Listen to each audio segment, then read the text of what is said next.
Hi everyone, I hope you're doing well, and I wanted to make a video on bags that I really wanted, but I'm really glad that I didn't buy them at the time. So I definitely say that I wanted all of these bags in the last 10 years. I'm not gonna talk about bags that I wanted when I was a teenager or in college, because pretty much every bag that I wanted back then and I couldn't have was because I couldn't afford them. So that's not the case with these bags. I'll tell you why I wanted them, why I didn't get them, and why I'm so glad that I didn't. And I'm also going to differentiate between these bags and bags that I wanted, didn't get, but I would still consider them even if they're not super popular or trendy, like the Proenza Schooler PS1 bag that I really wanted 10 years ago. I didn't get it, mostly because I wanted to use it as a work bag and it just wasn't big enough. It was a super popular, trendy bag, and it's neither super popular nor trendy anymore. But this is a bag that I would still get. If I ever were to be able to downsize the things that I take to work, this would definitely be in contention, even though you don't see too many people walking around with that bag anymore. The other distinction that I'm making is bags that were really hot and trendy, but I really didn't like them at the height of their trendiness, and I still don't like them now. So an example of that would be the Gucci Marmont in any of its iterations. Didn't like it then, still don't like it now. But the bags that I am talking about are bags that I really wanted, but I'm so glad that I didn't get. There are 4 bags on this list, so let's get started. The first bag is the Balenciaga City bag. I wanted this bag so bad 10 years ago. It was a super popular it bag. I live in New York City and I would see women carrying this all the time. And I can't tell you how many times I went into Barney's and tried it on and just never bit the bullet.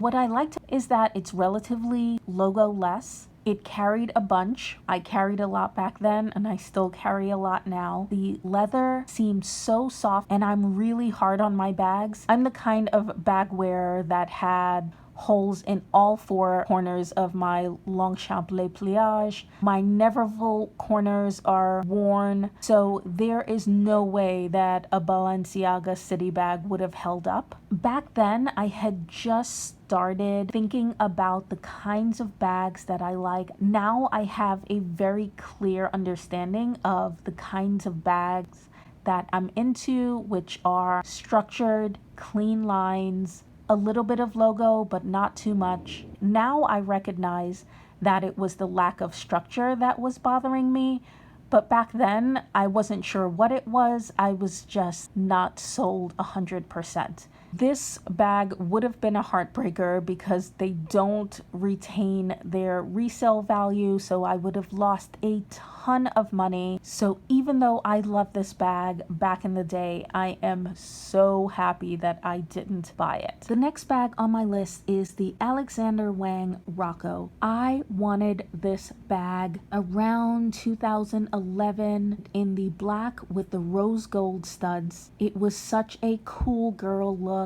So many girls around the city had this bag. It fit a ton, just like I like, but I didn't get this bag for a couple of reasons. The first reason is that even though it had a strap, it was pretty much a hand carry bag, and I was really not into hand carry bags back then. The second reason was that it was super heavy. I am so happy that I didn't get this bag because the Rocco bag really looks dated. I never see the PS1 anymore, but that doesn't bother me. The thing is that the PS1 has a classic satchel look to it, whereas the Rocco bag brings to mind a certain period of fashion. Everything about it, the studs, what I've come to realize is that trendy or not, I really like classic silhouettes in bags,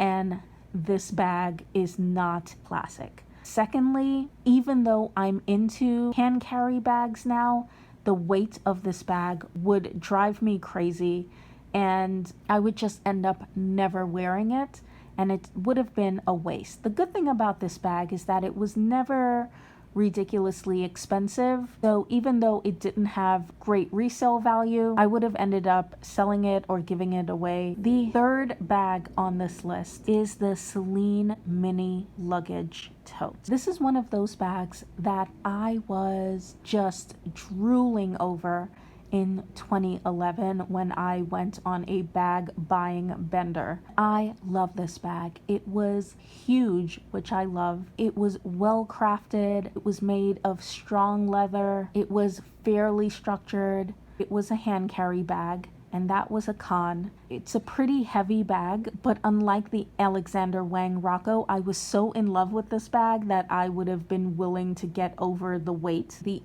only reason that I did not get this bag was because I really got into Chanel that year. 2011, I bought 3 Chanel classic flaps. And so I had to make a decision whether or not I would get the Celine mini luggage or get my Chanel medium classic flap. And I decided to go with the Chanel. And boy, oh boy, was that a good decision. I am so happy I did not buy this bag. Now, in retrospect, I know that these bags do not wear very well. Back then, there weren't a million and one wear and tear YouTube videos, so I had no idea how this bag would wear. I love a big bag and I love a structured bag, but this is one of those big bags that's supposed to be structured, kind of like my Chanel executive tote. It pained me to sell a Chanel bag, but I really dislike that bag. This bag has similar annoying features.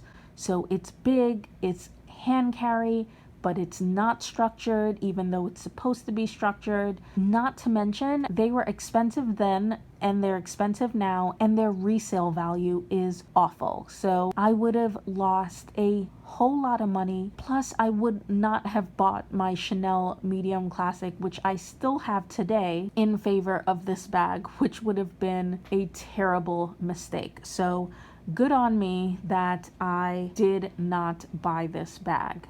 So last up is the Chanel Walk, the wallet on chain. This was also back in 2011, where I just wanted all of the bags. And everyone was buying walks. Everyone was talking about how functional and great they are. The only reason that I didn't get this bag was because of how small it was. I was definitely buying a whole lot of Chanel that year, so this was right in my wheelhouse, but I tried it on in store and it couldn't fit anything. Why I am so glad that I didn't buy it today is now knowing more about the walk, that chain would have been way too long. Having to double it up on the inside of the flap would have just annoyed me. It doesn't fit anything. This is one of those bags that would have just sat in my closet, because for someone that carries as much as I do, even when I'm downsizing, this would have been a complete waste of money.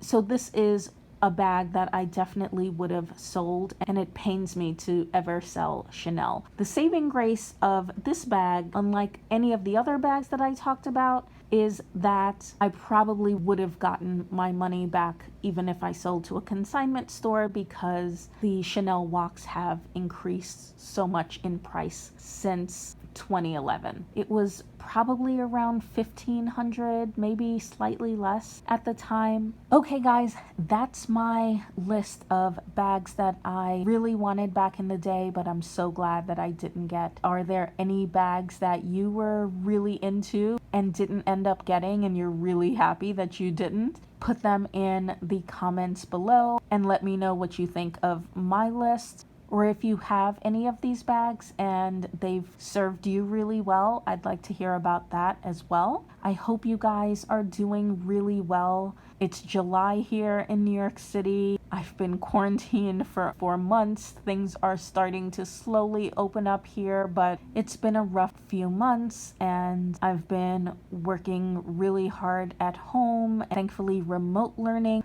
for kids has ended because that was a task, and I was really trying to be involved politically, trying to support the Black Lives Matter movement. So I just wanted to come back with this hopefully really fun video, and I have a really exciting Hermes unboxing of an absolute dream bag that's coming up. I cannot believe that I got this bag. And I also got a few other Hermes goodies, one of which I think you will think is ridiculous, and to be honest, I think it's ridiculous too, but it was the cutest thing, so I got it anyway. I've already filmed that unboxing, but my essay is tracking down one more item for me. I'll film that last little bit and upload it as soon as possible. So please subscribe so you don't miss that. I hope you guys are all safe and doing well, and I will see you in my next video. Bye-bye.